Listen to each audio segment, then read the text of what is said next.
There is a beyond.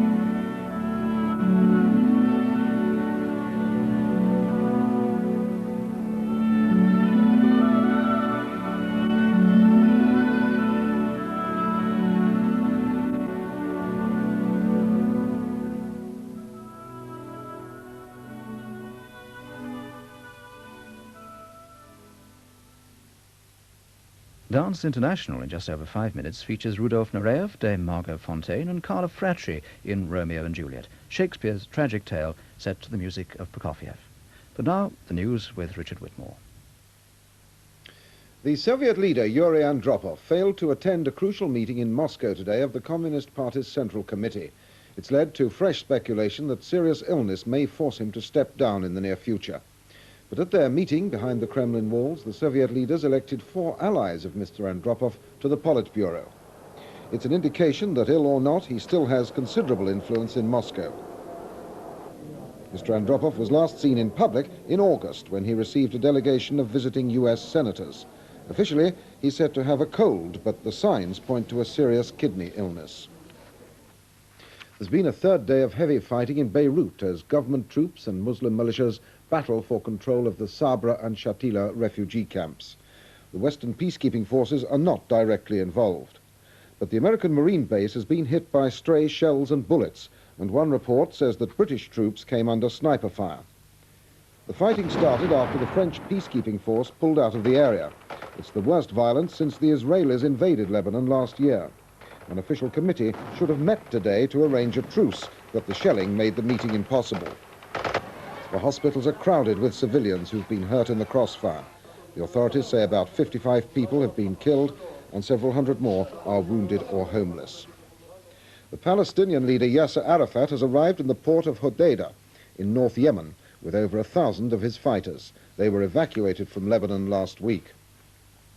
It's been announced within the last hour that the actress Violet Carson, Ina Sharples of Coronation Street, has died at a home in Blackpool. She was 85. Violet Carson's show business career began in a Manchester cinema orchestra 67 years ago. Her television roles included the Duchess of York in Shakespeare's Richard III, but she was best known as Ina Sharples, the role she created in The Street's first episode.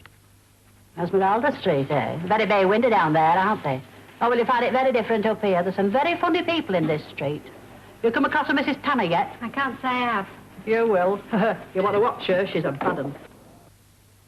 Violet Carson, who died today. Scotland Yard say last night's bomb in the West End was a clear threat from the IRA to people planning to visit the sales.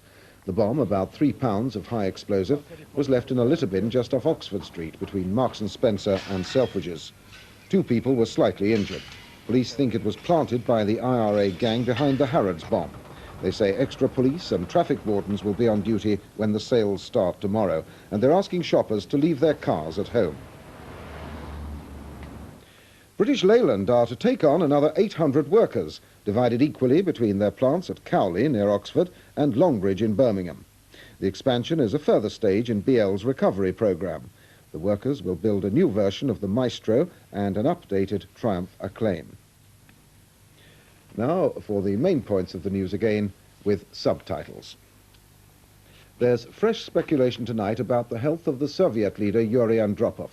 He failed to attend a crucial meeting today at the Communist Party's Central Committee.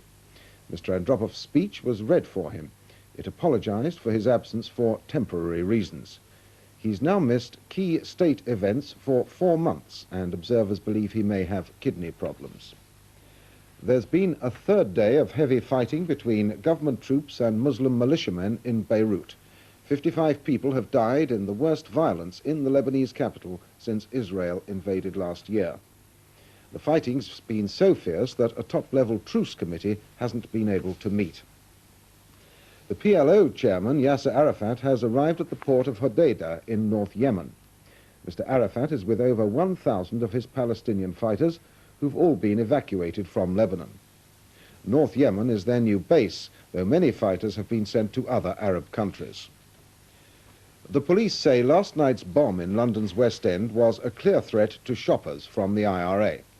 The £3 bomb had been left in a litter bin just off Oxford Street and caused 2 people minor injuries. Scotland Yard are asking people to leave their cars at home if they visit tomorrow's sales. It's been announced that the actress Violet Carson has died at home after a short illness.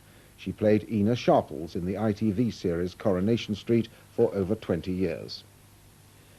Another 800 workers are to be taken on by British Leyland as part of its recovery programme. They'll work at the firm's Cowley plant in Oxford and at Longbridge in Birmingham. The new recruits will build new versions of BL's Maestro and Triumph Acclaim models. And that's the news on 2. I'll say goodnight and leave you with a look at the weather. Rain and strong winds will spread across the country tonight, reaching the southeast by tomorrow morning. During the morning, the rain over central and eastern England will die away to leave a mostly dry, bright day. Near the western coasts, it will stay dull and misty, with further rain and drizzle from time to time. Scotland and Northern Ireland will also be cloudy with some rain, which will be quite heavy in the northwest, and this heavier rain will spread southwards during the day. It will be very windy, but mild, with temperatures around 11 or 12 degrees centigrade, the low 50s Fahrenheit.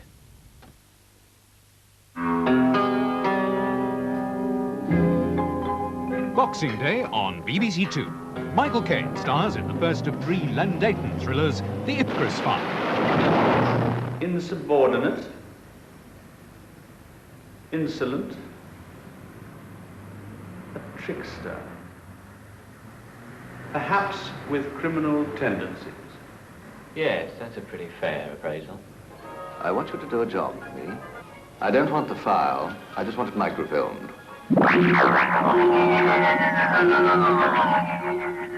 You will forget all about the Ipcress File. You will forget your name. The Ipcress File is at 10:25 tonight on BBC2. This is BBC2. And now, Dance International with one of the best-loved ballets in the repertoire. Carla Fracci, Rudolf Nureyev, Dame Margot Fonteyn and the ballet of La Scala Milan dance Prokofiev's Romeo and Juliet.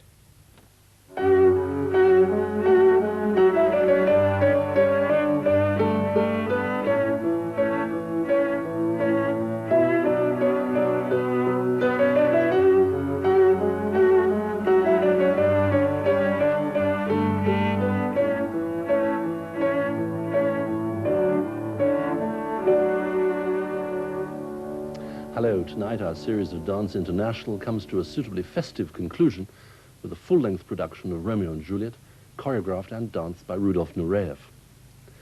Now, one of the big problems of classical dance companies in our time is the shortage of full-length dance works that give real opportunities to dancers and which the public wants to see time and again. If you think about it, the list is really very short indeed. I mean, from the 19th century, there are the 3 Tchaikovsky ballets,